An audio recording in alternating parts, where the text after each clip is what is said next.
베이징 교육 현장이 흔들리기 시작했습니다. 아이들이 읽기를 포기하고 있었습니다. 최근 아시아 여러 교육 언어 연구에서는 소리 구조를 시각적으로 이해시키는 방식에 대한 관심이 커지고 있습니다. 그리고 중국의 한 언어지원센터에서도 작은 실험이 시작됐습니다. 처음엔 모두 반대했습니다. 왜 중국 아이들에게 외국식 구조교구를 보여주죠? 하지만 말을 거의 하지 않던 아이가 처음으로 조용히 입을 엽니다. 이건 왜 이렇게 읽는지 보여요.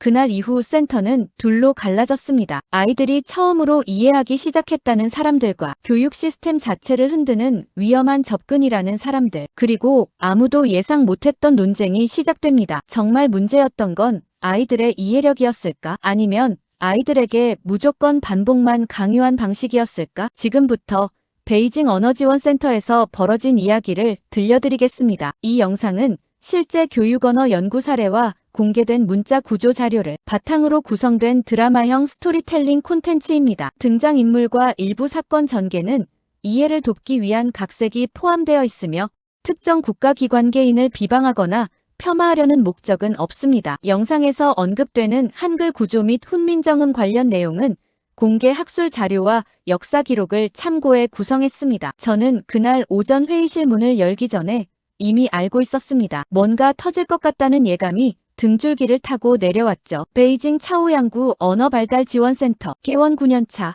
등록 아동만 240명. 저는 이곳에서 언어재활연구원으로 일한 지 3년이 됐습니다. 회의실 안은 차가웠습니다. 에어컨 소리만 낮게 울렸고 센터장 왕밍은 서류 뭉치를 책상에 탁 내려놓으며 말했습니다. 리나오 선생. 부모 민원이 이번 달만 37건이에요. 37건. 저는 입을 닫았습니다. 숫자는 알고 있었으니까요. 3년 치료에 개선율이 평균 12%. 이게 말이 됩니까? 부모들이 1인당 연간 2만 위안씩 쓰고 있어요. 왕밍의 목소리는 떨리지 않았습니다. 오히려 그게 더 무거웠죠. 저는 창밖을 잠깐 봤습니다. 복도 유리 너머로 치료실에 앉은 아이들이 보였습니다. 한 아이가 카드 더미 앞에서 고개를 숙이고 있었고 옆에 앉은 치료사는 다시 같은 말을 반복하고 있었습니다. 10번도 넘게 들은 발음이었을 겁니다. 아이의 손끝이 카드 모서리를 구겼습니다. 소리 없이 천천히. 제가 새로운 방식을 하나 제안해도 될까요? 제가 말하자 방 안의 공기가 굳었습니다. 소리 구조를 눈으로 보여주는 겁니다. 발음이 어떻게 만들어지는지 아이들이 귀가 아니라 눈으로 이해하게요. 부원장 장웨이가 끼어들었습니다. 구체적으로 어떤 방식인지 말해봐요. 저는 잠깐 망설였습니다. 그리고 말했죠. 자음과 모음의 결합 구조가 시각적으로 명확한 표기 체계를 보조도구로 쓰는 겁니다. 소리와 형태가 1대1로 연결되는 구조요. 장웨이의 표정이 굳었습니다. 혹시 외국 문자 말하는 겁니까? 회의실이 조용해졌습니다. 누군가 헛기침을 했고 왕밍은 볼펜 뚜껑을 열었다 닫았습니다. 리나오 선생, 여기는 중국 아이들을 치료하는 곳이에요. 외국 문자를 들고 들어오면 이 아이들 부모들이 뭐라고 하겠습니까? 저는 대답하지 않았습니다. 대신 파일 하나를 꺼냈습니다. 이 아이 보고서입니다. 치료 시작 2년 3개월, 한자 인식률 여전히 31%, 동일한 치료 방식을 200회 이상 반복했습니다. 왕밍이 파일을 받아들지 않았습니다. 지금 우리 방식이 틀렸다고 말하는 겁니까? 저는 그 파일에서 눈을 떼지 않았습니다. 파일 맨 아래 담당 치료사 이름은 장웨이였습니다. 회의실을 나오면서 저는 복도에서 멈췄습니다. 치료실 유리 너머 아이가 여전히 같은 카드를 보고 있었습니다. 치료사가 말했습니다. 다시 해봐. 이번엔 꼭 맞출 수 있어. 아이는 대답하지 않았습니다. 눈을 감았습니다. 저는 그 눈꺼풀의 움직임을 봤습니다. 포기가 아니었습니다. 그건 차단이었습니다. 더 이상 틀리고 싶지 않아서 눈을 닫는 것. 8살짜리가 배우는 방법이었습니다. 저는 노트를 꺼냈습니다. 그리고 적었습니다. 200회 반복이 실패라면 방식이 틀린 것이다. 그날 저녁 저는 센터 서버에서 전체 아동치료 이력 데이터를 꺼냈습니다. 240명, 총 치료 기록 42,000건, 화면에 숫자들이 쏟아졌습니다. 그리고 그 안에서 패턴 하나가 눈에 걸렸습니다. 저는 그 패턴을 사흘밤 동안 들여다봤습니다. 치료 이력 42,000건, 그 안에서 반복 횟수가 많을수록 집중도 점수가 낮아지는 역상관이 선명하게 나타났습니다. 같은 자극을 50번 이상 받은 아이들의 집중 지속 시간은 평균 첫 10번 때보다 42% 짧았습니다. 문제는 지능이 아니었습니다. 반복 그 자체가 아이들을 닫게 만들고 있었습니다. 저는 왕밍 센터장에게 메모 한 장을 남겼습니다. 정식 치료가 아니라 보조 활동으로만 진행하겠다고, 소리 구조를 시각적으로 비교하는 보조 교구를 도입하겠다고, 예산도 없이, 공간도 따로 없이 치료실 한켠에서요. 왕밍은 회신하지 않았습니다. 저는 그걸 묵인으로 읽었습니다. 대상 아동은 5명이었습니다. 모두 치료 이력 2년 이상. 읽기 개선 지표가 센터 평균 절반에도 못 미치는 아이들이었습니다. 첫날 아침, 저는 카드 세트를 들고 치료실 구석 작은 책상에 앉았습니다. 아이들은 낯선 모양들을 보고 웃음을 터뜨렸습니다. 이게 뭐야? 네모 안에 또 네모. 10살짜리 천준이 카드를 집어들며 말했습니다. 이건 소리예요. 저는 말했습니다. 이 모양이 입모양이고 이건 공기가 지나가는 방향이에요. 천준이 카드를 기울였습니다. 근데 이렇게 생긴 거랑 소리랑 어떻게 연결돼요? 저는 그 질문을 기다렸습니다. 아이가 구조를 묻고 있었으니까요. 단순히 뭔지가 아니라 어떻게인지를 물었습니다. 그때 옆에 있던 8살짜리 샤오메이가 조용히 손을 들었습니다. 2달 동안 치료실에서 한 번도 발언한 적 없는 아이였습니다. 샤오메이가 말했습니다. 이건 왜 이렇게 읽는지 보여요. 치료실이 조용해졌습니다. 저는 천천히 다시 물었습니다. 어떻게 보인다고? 이 부분이 이 부분 위에 올라가면 이 소리가 나잖아요. 그리고 이 부분이 옆에 붙으면 저 소리가 나고요. 아이는 카드를 조합하고 있었습니다. 자음 위치와 모음 위치를 스스로 맞추면서 나오는 소리를 예측하고 있었습니다. 암기가 아니라 규칙 추론이었습니다. 나흘째 되던 날, 장웨이가 치료실 문 앞에 섰습니다. 아이들 치료 기록에 이게 다 들어가는 겁니까? 보조 활동 기록으로 별도 관리합니다. 리나오 선생. 장웨이의 목소리가 낮아졌습니다. 지금 중국 아이들한테 외국 문자가 더 낫다고 보여주는 거 아닙니까? 저는 대답했습니다. 이 문자가 낫다고 말하는 게 아닙니다. 소리와 구조가 연결되는 경험을 주고 싶은 겁니다. 그게 무슨 차이입니까? 아이가 이해하느냐, 암기하느냐의 차이입니다. 장웨이는 말없이 나갔습니다. 그리고 그날 오후 왕밍 센터장 방에 불이 켜졌습니다. 장웨이가 안에 있었습니다. 엿새째 되던 날 아침, 샤오메이의 어머니 러잉이 치료실 앞에 서 있었습니다. 샤오메이가 어젯밤에 혼자 책을 읽었어요. 저는 잠깐 멈췄습니다. 그림책이요? 아니요. 러잉의 눈가가 젖어 있었습니다. 초등 국어 교과서요. 1학년 것이지만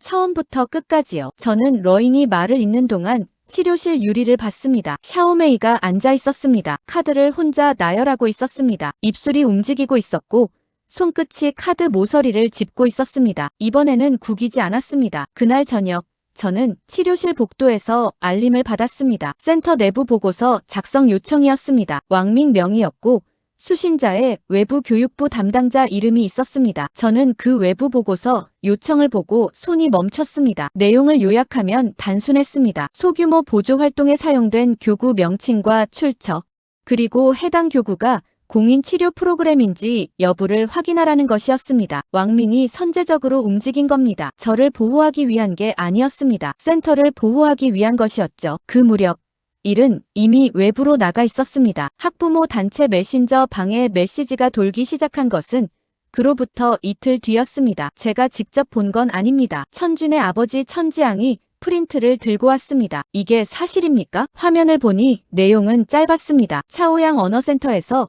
아이들에게 외국 문자 교육 실험을 했다는 것, 부모 동의 없이 치료 외 활동이 이루어졌다는 것, 그리고 이 실험이 중국 교육 체계를 부정하는 시도라는 것이었습니다. 보조 활동이었습니다. 정식 치료가 아니었어요. 보조면 괜찮은 겁니까? 우리 아이한테 무슨 짓을 한 거냐고요. 천지양의 목소리가 높아졌습니다. 그때 문이 열렸습니다. 샤오메이의 어머니 러잉이었습니다. 러잉의 손에는 종이가 쥐어져 있었고 표정은 천지양과 정반대였습니다. 러잉이 말했습니다. 샤오메이가 이틀 전부터 책을 읽기 시작했어요. 혼자서요. 천지양이 러잉을 봤습니다. 그게 이 실험 때문이라는 걸 어떻게 압니까? 원래 그 시기가 되면 트이는 아이들도 있어요. 우리 아이는 3년이었어요. 러잉의 목소리가 흔들렸습니다. 3년 동안 한 번도 책을 끝까지 읽은 적이 없었습니다. 어젯밤에 처음으로 무서워하지 않았어요. 복도가 조용해졌습니다. 하지만 단체 메신저 방은 달랐습니다. 학부모 11명이 항해 서명에 참여했고 오후 늦게 교육청 민원 접수 번호가 돌았습니다. 장웨이가 회의실에서 나오며 말했습니다. 민원 건수 지금 15건이에요. 리나오 선생, 이게 보조 활동이라고 볼 수 있는 수준입니까? 저는 침착하게 대답하려 했습니다. 아이들이 반응했습니다. 그 반응을 데이터로 정리해서 설명할 수 있습니다. 부모들한테 데이터를 들이밀면 더 화납니다. 장웨이가 끊었습니다. 그 사람들이 원하는 건 설명이 아니라 사과예요. 그날 밤 10시.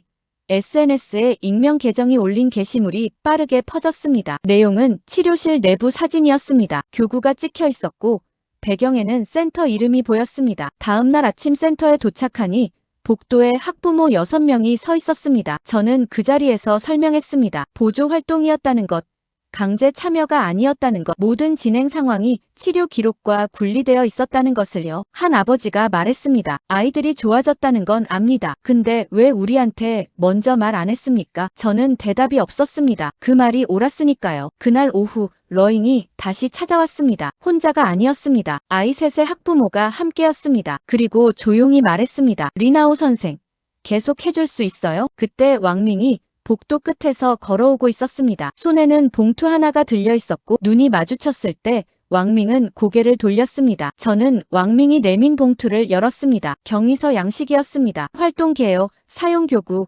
대상 아동수, 진행 기간, 담당자 서명란. 저는 그 양식을 밤새 채웠습니다. 숨길 내용이 없었으니까요. 제출 이틀 뒤 그 문서 일부가 온라인에 올라왔습니다. 유출된 내용은 짧았습니다. 한 문장이었습니다. 일부 아동이 구조기반 시각접근법에 높은 집중 지속 반응을 보였다. 그게 전부였습니다. 하지만 댓글창은 빠르게 달아올랐습니다. 중국 교육이 실패했다고 스스로 인정했다. 외국 방식이 더 낫다고 공문으로 확인했다. 국가 교육 체계를 부정하는 연구가 국가 지원 시설에서 진행됐다. 저는 그 댓글들을 보면서 경위서 원문을 다시 읽었습니다. 그 어디에도 비교 우열이 없었습니다. 하지만 한 문장은 이미 수만 명이 공유한 뒤였습니다. 취재 요청이 들어온 건 그날 오후였습니다. 저는 카메라 앞에 앉았습니다. 기자 이름은 류양이었습니다. 류양은 녹음기를 켜고 말했습니다. 리나오 선생님, 한국 문자가 중국어 교육에 더 효과적이라고 주장하시는 겁니까? 저는 그 질문의 구조를 봤습니다. 어떻게 대답해도 기사 제목이 될 문장이었습니다. 저는 천천히 말했습니다. 특정 문자가 우월하다고 말하는 게 아닙니다. 아이들이 소리를 이해하는 경험 자체가 중요하다는 겁니다. 구조가 보이면 아이들이 스스로 연결하기 시작합니다. 류양이 다시 물었습니다. 그 구조가 중국 문자에는 없다는 말입니까? 없다고 하지 않았습니다. 구조가 다르다고 한 겁니다. 그 다름이 일부 아이들에게 다른 접근법을 필요로 한다는 거예요. 기사는 다음날 올라왔습니다. 제목은 이랬습니다. 베이징 센터 연구원, 한국 문자 치료 효과 주장 논란. 저는 그 제목을 읽으며 제가 한 말과 실린 말이 어떻게 다른지 오래 들여다봤습니다. 그날 센터 복도에서 장웨이가 저를 세웠습니다. 리나오 선생, 왜 그 인터뷰를 혼자 결정했습니까? 인터뷰 전에 센터장한테 말씀드렸습니다. 왕밍 센터장이 허락했습니까? 저는 잠시 멈췄습니다. 왕밍은 말리지도 허락하지도 않았습니다. 장웨이가 말했습니다. 리나오 선생, 어제 외부에서 연락이 왔습니다. 교육부가 아닙니다. 그리고 장웨이는 더 말하지 않았습니다. 그날 밤 저는 제 연구 파일을 정리했습니다. 5년치 기록이었습니다. 아동 언어 발달 지표, 반복 훈련과 자기 효능감의 역상관, 구조 2의 기반 접근의 선행 연구 목록. 저는 그 파일을 외장 드라이브에 저장했습니다. 새벽 2시, 샤오메이 어머니 러잉에게 메시지가 왔습니다. 기사 봤어요. 걱정하지 마세요. 샤오메이는 오늘도 책 읽었어요. 저는 그 문장을 3번 읽었습니다. 그리고 외장 드라이브를 가방에 넣었습니다. 다음날 아침 센터에 도착하니 왕밍 방 앞에 낯선 사람 2명이 서 있었습니다. 양복 차림이었고 가방에는 정부 기관 로고가 찍혀 있었습니다. 저는 그 2사람이 방 안으로 들어가는 것을 봤습니다. 교육부 산하 아동 특수교육 감독 부서였습니다. 왕밍이 직접 나중에 말해줬습니다. 조사는 아니었습니다. 모니터링이었습니다. 하지만 그 차이가 얼마나 의미 있는지는 저도 몰랐습니다. 그 무렵 예상하지 못한 곳에서 연락이 오기 시작했습니다. 첫 번째는 베이징 북부에 있는 AI 스타트업 링크사운드였습니다. 음성인식 엔진 개발사였습니다. 창업자 수레이가 직접 메일을 보냈습니다. 리나오 선생님이 사용하신 교구의 구조적 특성에 관심이 있습니다. 소리와 형태의 1:1 대응 방식이 저희 음성 분절 모델에 적용 가능한지 검토하고 싶습니다. 저는 그 메일을 읽고 잠시 생각했습니다. 아이들 치료 이야기가 음성 AI 회사 창업자의 눈에 들어간 경로가 떠올랐습니다. 유출된 보고서였습니다. 논란이 된 기사였습니다. 두 번째 연락은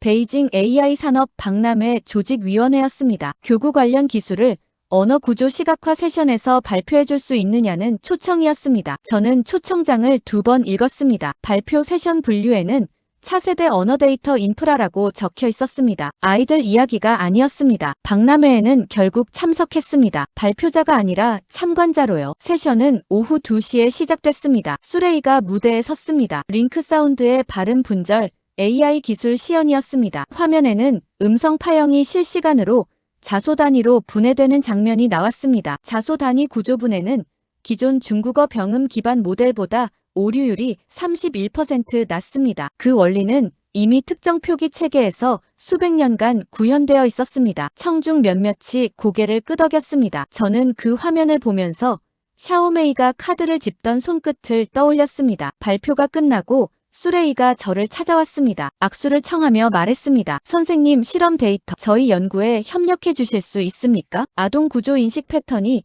모델 학습의 중요한 단서가 됩니다. 저는 수레이의 눈을 봤습니다. 진심이 없지 않았습니다. 하지만 제가 말하는 건 아이들이었고 수레이가 말하는 건 데이터였습니다. 저는 말했습니다. 아이들은 산업 실험 대상이 아닙니다. 수레이의 표정이 굳었습니다. 잠시 뒤 수레이 뒤에 있던 사람이 명함을 내밀었습니다. 링크 사운드 법무팀이었습니다. 센터로 돌아오는 지하철 안에서 저는 창밖을 봤습니다. 교육이 어디서부터 산업이 됐는지는 정확히 알 수 없습니다. 하지만 경계가 사라지는 속도는 느낄 수 있었습니다. 아이들의 반응이 논문이 되고, 논문이 기사가 되고, 기사가 데이터 협력 제안이 됩니다. 그 사슬에서 아이들은 어디쯤 있는 걸까요? 저는 메모를 꺼냈습니다. 그리고 적었습니다. 교육은 언제부터 기업들의 데이터 시장이 된 걸까? 센터 앞에 도착하자 천준의 아버지 천지양이 서 있었습니다. 표정이 달랐습니다. 분노가 아니었습니다. 당황이었습니다. 리나오 선생, 오늘 뉴스 봤습니까? 링크 사운드가 발표 자료에 우리 센터 이름을 넣었어요. 저는 그날 밤 뉴스를 확인했습니다. 링크 사운드 발표 자료에는 베이징 차오양 아동 언어발달 지원센터 임상 데이터 연계라는 문장이 들어있었습니다. 저와 수레이가 나눈 대화에서 어디에도 동의한 내용이 없었습니다. 하지만 화면에는 그 이름이 적혀 있었습니다. 다음 날 오전 왕밍이 저를 불렀습니다. 리나오 선생, 정부 감독관이 다시 옵니다. 이번엔 모니터링이 아닙니다. 저는 왕밍의 표정을 봤습니다. 피곤했습니다. 오랫동안 피곤했던 사람의 얼굴이었습니다. 후원사 세 곳이 후원 중단을 통보했어요. 이유는 각각 달랐지만 결론은 같았습니다. 지금 상황에서 연계가 부담스럽다고요. 얼마나 됩니까? 연간 운영 예산의 38%요. 저는 그 숫자를 들었을 때 치료실을 먼저 떠올렸습니다. 240명의 치료 일정, 담당 치료사 12명, 교구 유지 비용 38%가 사라지면 얼마나 버틸 수 있는지 빠르게 계산했습니다. 왕밍이 말했습니다. 당신 때문에 다 끝났어요. 저는 그 말에 반박하지 않았습니다. 반박할 수 없었습니다. 직접적인 인과가 있었으니까요. 제가 보조 활동을 시작하지 않았다면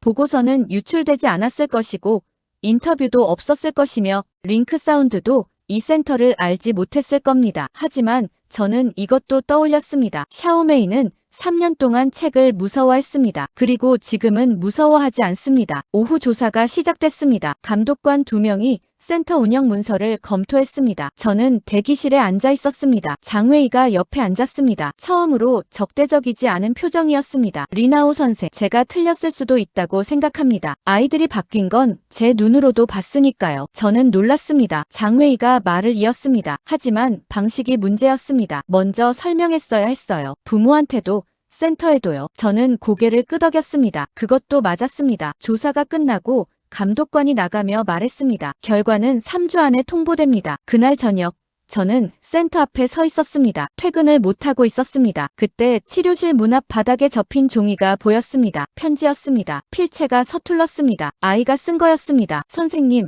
이제 책 읽는 게 덜 무서워요. 저는 그 자리에 서서 편지를 접었습니다. 그리고 접힌 채로 오래 들고 있었습니다. 다음 날 아침 링크 사운드 측에서 공식 사과문이 올라왔습니다. 자료 오기재였다고 했습니다. 하지만 사과문 아래에는 작은 문장이 하나 더 있었습니다. 향후 언어 교육 데이터 연구 협력 가능성을 열어두겠다는 내용이었습니다. 저는 그 문장을 보고 수레이에게 전화했습니다. 사과문에 왜 협력 가능성을 넣었습니까? 보도 대응 목적이었습니다. 선생님 입장을 존중한다는 의미로요. 존중이라면 제 이름을 먼저 빼는 게 맞습니다. 전화를 끊고 저는 창문을 열었습니다. 베이징 오후의 공기가 들어왔습니다. 잿빛이었습니다. 저는 책상에 앉아 사직서 양식을 열었습니다. 그리고 닫았습니다. 그 순간 휴대폰이 울렸습니다. 발신자는 모르는 번호였습니다. 홍콩 국제 번호였습니다. 저는 전화를 받았습니다. 홍콩 이공대학 언어발달 연구소였습니다. 연구원 이름은 첸완잉이었습니다. 목소리는 차분하고 빨랐습니다. 리나오 선생님, 저희가 작년부터 소리구조 시각화 방식의 아동 적용 연구를 진행하고 있습니다. 선생님 사례가 기사로 알려진 뒤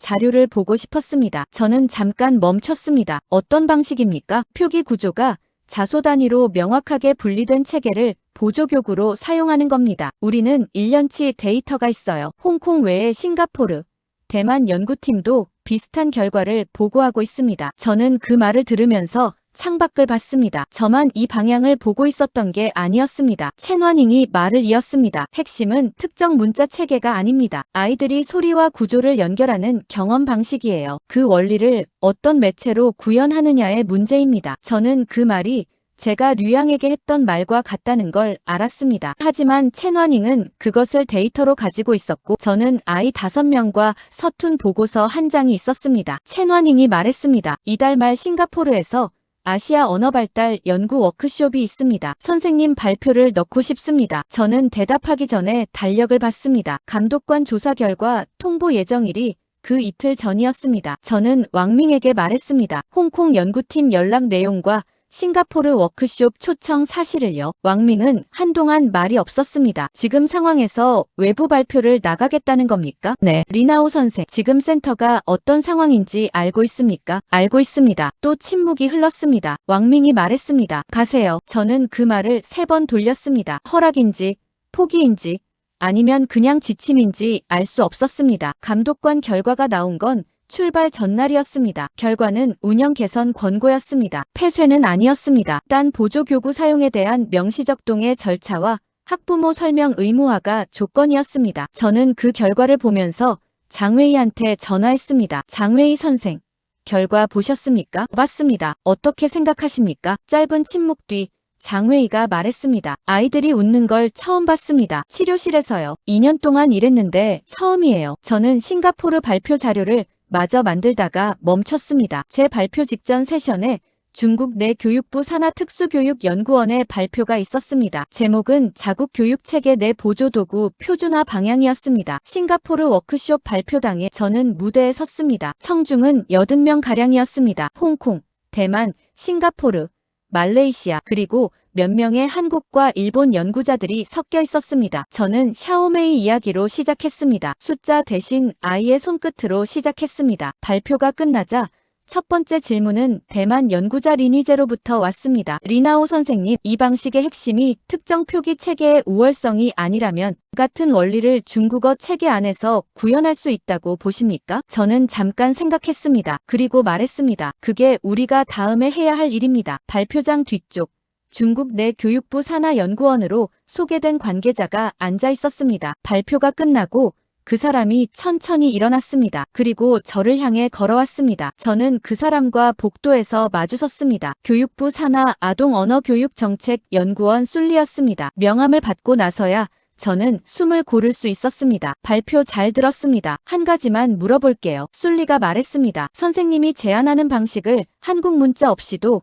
구현할 수 있습니까? 저는 그 질문이 무엇을 의미하는지 알았습니다. 정치적으로, 제도적으로, 현실적으로 무엇이 가능한지를 묻는 것이었습니다. 가능합니다. 핵심은 자소 단위 시각화입니다. 매체는 도구예요. 술리가 고개를 끄덕였습니다. 그리고 말했습니다. 베이징으로 돌아오시면 한번 만납시다. 저는 베이징으로 돌아왔습니다. 센터는 운영 중이었습니다. 후원 2곳이 다시 연락을 해왔고 신규 학부모 상담 신청이 이전보다 늘어 있었습니다. 왕밍은 그 숫자를 보여주며 아무 말도 하지 않았습니다. 그게 왕밍의 방식이었습니다. 샤오메이가 치료실 앞에서 기다리고 있었습니다. 손에 책이 한 권 들려 있었습니다. 표지를 보니 3학년 국어 교과서였습니다. 저는 샤오메이 옆에 앉았습니다. 이거 다 읽었어? 아직요. 근데 이번 주에 다 읽을 수 있을 것 같아요. 저는 그 말을 들으면서 샤오메이가 처음 카드를 손에 쥐던 날을 떠올렸습니다. 낯선 모양의 웃음을 터뜨리면서도 조용히 패턴을 읽어내던 그 눈빛을요. 그해 말 술리와의 협력이 시작됐습니다. 내용은 단순했습니다. 자소 단위 구조 시각화를 중국어 표기 체계 안에서 구현하는 보조교구 개발, 정부 지원 파일럿 프로그램,